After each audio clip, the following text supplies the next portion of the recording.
Começamos essa edição com mais um capítulo do tarifaço de Donald Trump. Dessa vez, o presidente dos Estados Unidos apresentou uma espécie de recuo com uma pausa nas tarifas. Já a China não entrou nessa lista. Direto então para a informação do nosso correspondente Luca Bassani, para a gente entender melhor essa situação, como é que ficaram as taxas ao redor do mundo nesse novo capítulo, como a gente sempre tem falado. Bem-vindo, Luca, bom trabalho.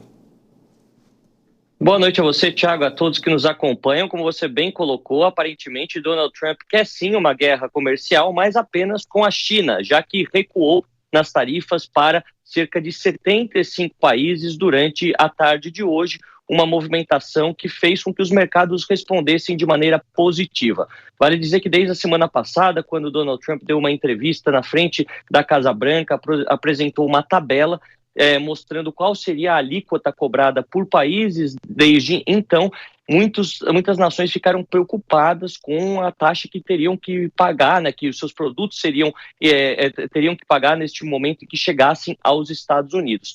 Todavia, Donald Trump anunciou que aqueles países que não responderam com uma medida retaliatória vão pagar apenas 10% e há uma espécie de congelamento desta alíquota pelos próximos 90 dias. Portanto, 75 países, incluindo aqui a União Europeia, foram colocados novamente neste patamar de 10%, dizendo que a movimentação foi, então, bem sucedida, enquanto que outras nações vão continuar pagando tarifas mais altas e a China teve um aumento substancial mais uma vez. Vale a gente dizer que, inicialmente, Donald Trump anunciou 34% para as tarifas chinesas, somados aos 20% já existentes, o que na semana passada, deixou a 54% as tarifas sobre os bens produzidos por Pequim, e nesta semana subiu mais uma vez para 104%. A China, hoje pela manhã, respondeu com 84%, e os Estados Unidos,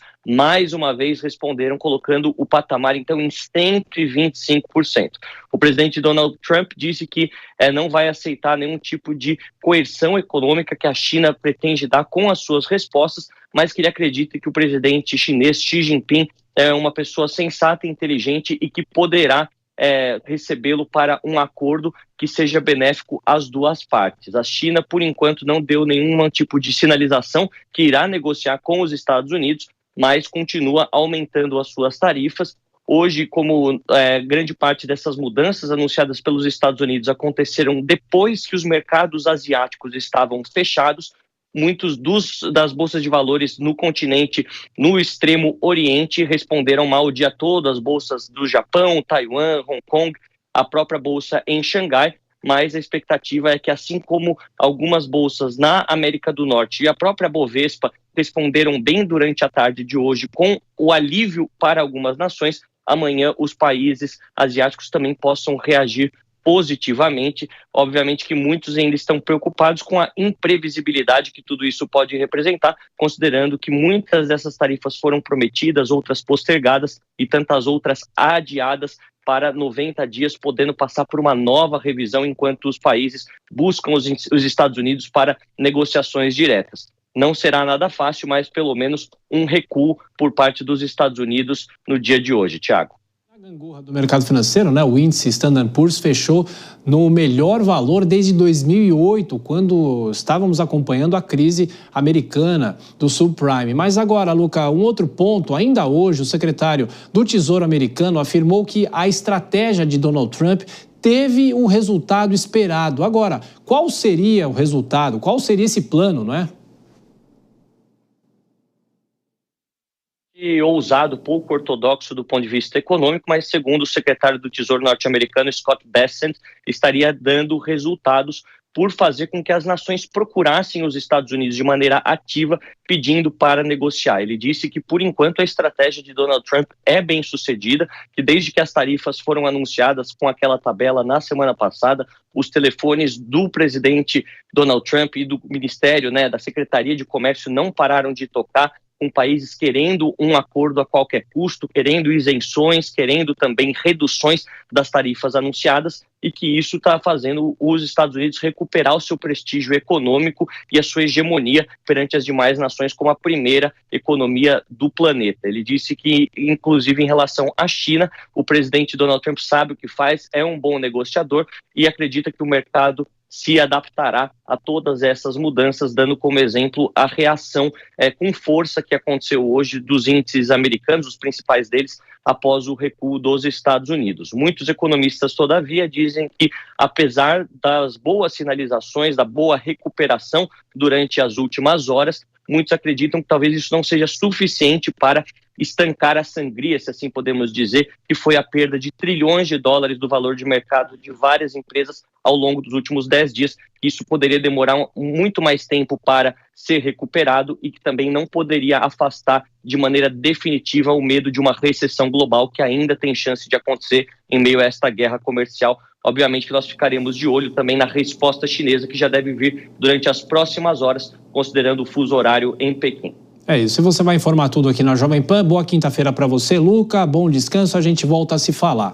Vou chamar já os nossos comentaristas, Deise Ciocari e o Cristiano Vilela, para analisar mais um dia, mais um capítulo dessa guerra comercial no país. Tudo bem, Deise? Boa noite para você, bem-vinda. Bom, agora no ringue estão os Estados Unidos e a China, né? Porque há esse recuo, essa espécie de recuo, e inclusive em relação ao Brasil ficou mais ou menos tudo como estava antes, não é isso, Deise? Boa noite, bem-vinda.